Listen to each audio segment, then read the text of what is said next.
The President of the United States is Commander-in-Chief of the Armed Forces.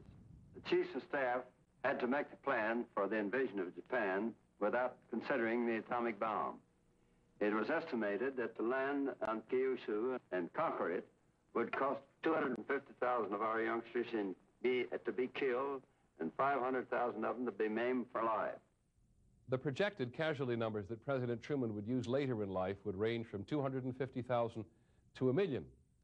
That notion of putting 1 million lives at risk long ago became a central part of the argument for using the bomb, though the figure of 1 million has never been found in any of the briefings President Truman received from his military commanders. The real debate in the summer of 1945 was not whether an invasion would be a tragedy. It would have been. But there was no plan to invade for another several months. The real question was how to end the war without that bloody fight to the finish. There was a military option. There was a diplomatic one. And there was the bomb. The military option was to wait for the Russians to get into the war. In a secret agreement, the Soviet leader Joseph Stalin had promised Roosevelt that 3 months after the end of the European campaign, his Red Army would move against the Japanese occupying China. As early as April, U.S. military intelligence concluded that a Russian invasion could be decisive. By the autumn of 1945, we believe that the vast majority of Japanese will realize the inevitability of absolute defeat, regardless of whether the USSR has actually entered the war against Japan. If at any time the USSR should enter the war, all Japanese will realize that absolute defeat is inevitable. The Americans had also broken Japanese military and diplomatic codes. Reading the secret diplomatic intercepts known as magic, the United States knew that Japan itself understood what Russia's entry into the war would mean to them. In the spring of 1945, the Japanese foreign minister cabled his ambassador in Moscow. It is a matter of utmost urgency that we should not only prevent Russia from entering the war, but should also induce her to adopt a favorable attitude toward Japan. The Japanese ambassador in Moscow cabled back to Tokyo that there was not much reason to be encouraged. It is hard to say whether the present eastward movement of troops is being carried out for the purpose of bringing pressure against Japan. We must be on our guard as soon as we notice any marked movement of troops towards eastern Siberia. The increasingly urgent messages ask the Russians to help negotiate a surrender. Stalin ignores them. Unfortunately, it now appears that we shall soon have to abandon our struggle on Okinawa. If Russia, by some remote chance, should suddenly decide to take advantage of our weakness and intervene against us with the force of arms, we should be in a completely hopeless situation.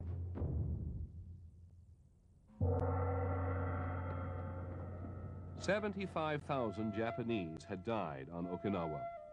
13,000 Americans had been killed.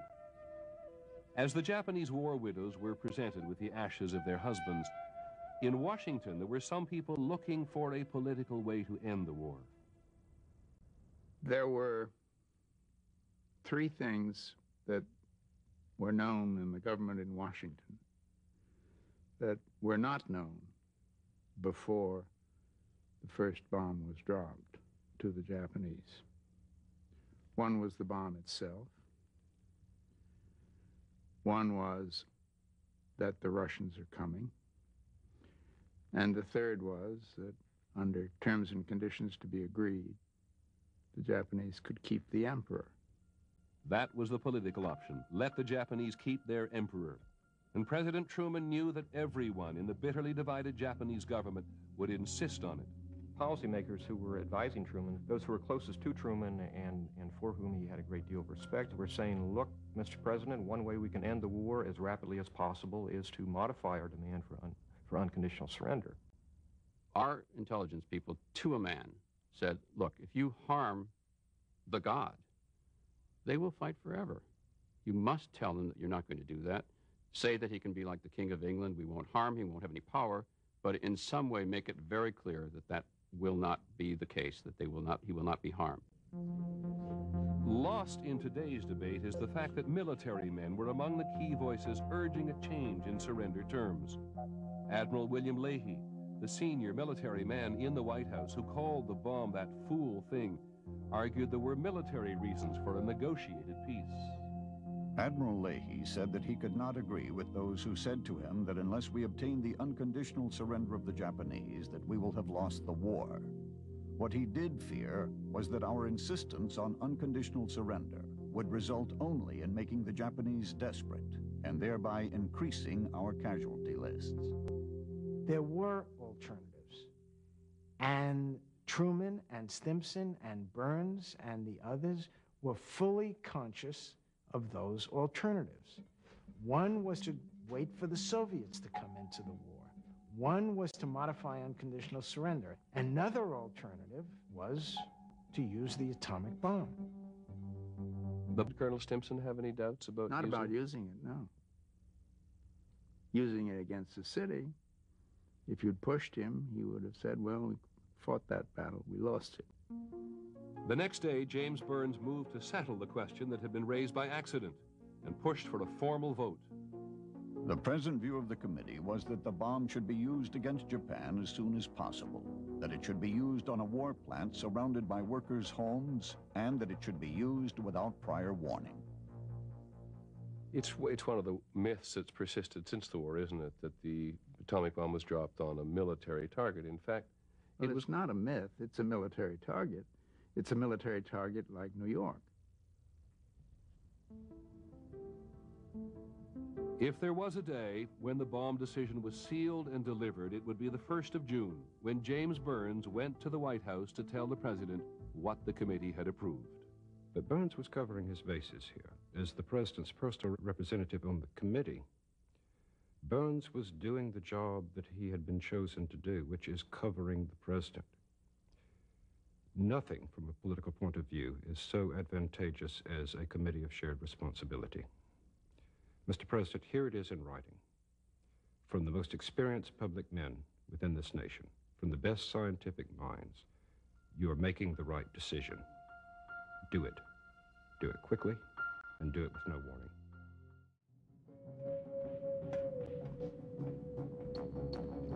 On the 6th of July, the president set sail aboard the USS Augusta on his way to a summit meeting in Berlin with Joseph Stalin and British Prime Minister Winston Churchill. American troops had just fought to a very bloody victory on Okinawa. At the top of the president's agenda was ensuring that Stalin would keep his promise to President Roosevelt and send the Red Army to war against Japan within a month. In his pocket, the president carried the draft ultimatum given to him by Stimson, making it clear that the emperor could keep his throne if Japan surrendered.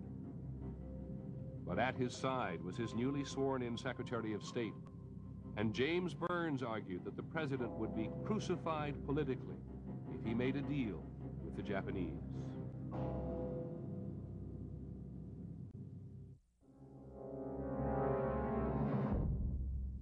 We had the bomb. Now, had to make a decision as to whether we'd use that bomb on Japan or not. And that decision was up to me, because I was the President of the United States and we controlled the bomb. In July of 1945, the president could still have said no. He could have done so during the Allied meeting in Potsdam, a suburb of Berlin, where he would first meet both Winston Churchill and Joseph Stalin.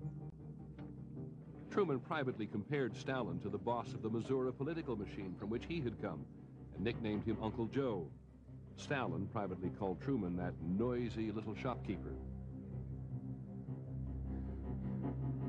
The Allied leaders knew they had to deal with one another in the world after the war. Truman had postponed their meeting until he was pretty sure he had the bomb.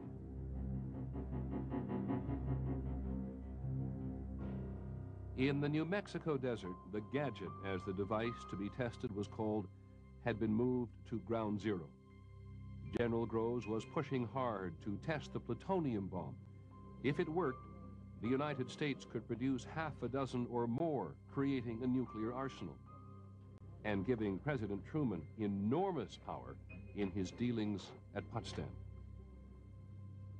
At Potsdam, the president writes in his diary about his first meeting with Stalin.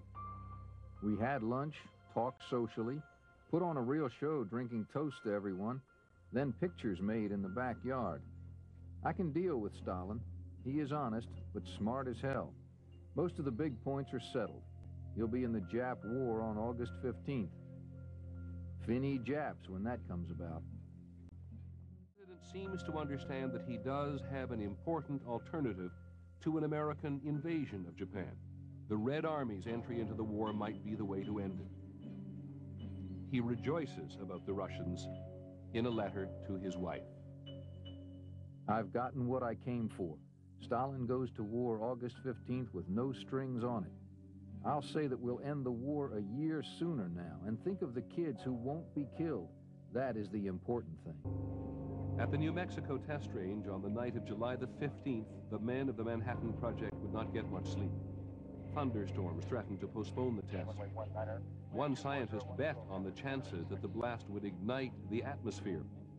He offered a side wager on whether it would destroy the entire world or only New Mexico. And then, just before dawn, at 5:29 on the morning of the 16th, the world changed forever.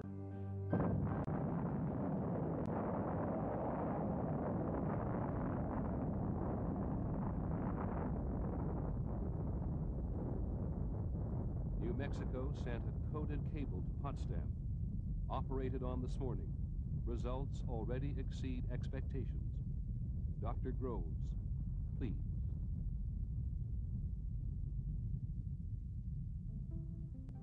For President Truman at Potsdam, this was newfound power. James Burns called it the gun behind the door. There was now no longer a need for politically damaging concessions to the Japanese. And overnight, no more need for Stalin and his Red Army. Stalin doesn't know it, but I have an ace in the hole and another one showing. So unless he has 3 or 2 pair, and I know he does not, we are sitting all right. James Burns went to work immediately on the draft ultimatum to the Japanese. He took out warnings about the Russians and the bomb, and he erased the crucial language suggesting the possibility that Japan might keep its emperor. One gets a sense from these actions, interventions by Burns, and the acquiescence in it by Truman, that they are of a mind, I agree, that as Burns put it at one point, as recorded in his aide's diary, that the point is to get the war over as soon as possible so that the Russians, the Soviet Union, don't get in so much on the kill of Japan.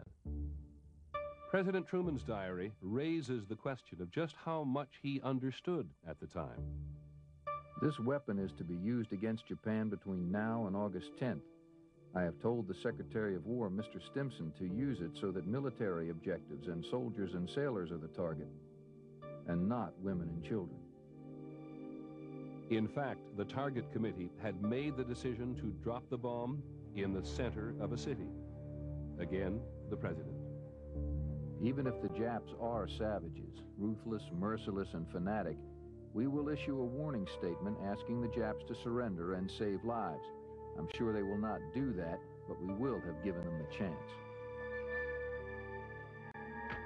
In fact, there would be no explicit warning about the bomb to the Japanese, and the Potsdam ultimatum would be issued the day after the military order to drop the bomb. This is one time. I casually mentioned to Stalin that we had a new weapon of unusual destructive force. The Russian premier showed no special interest. Actually, Joseph Stalin knew about the American bomb long before Harry Truman. He had spies at Los Alamos in New Mexico. But he did not know the bomb would be dropped on Japan, and he would be stunned when he heard the news. President Truman was now in a hurry to leave Potsdam, according to James Burns' press aide, so he wouldn't have to tell Stalin why he hadn't kept his ally informed about the bomb. Once on board the USS Augusta, Burns' aide would add this. The president took Burns by the arm and said, "Come on, Jimmy, let's go below and have a drink. If these sons of bitches want to see me again, they will have to come to Washington." The bomb would be dropped on Hiroshima 4 days later. I think the moral ambiguities in the use of the bomb come down to the question of when we used it and when we needed it to save casualties. Why we used 2 bombs in August to prepare for an invasion in November, when they were the only 2 bombs we had. We assumed there'd be a 3rd one in 2 weeks and a 4th one 2 weeks after that, but we weren't really sure. And the fact that we used those 2 in such a hurry, I think, speaks to Burns's concerns about the Russians rather than Truman's concerns about the casualties.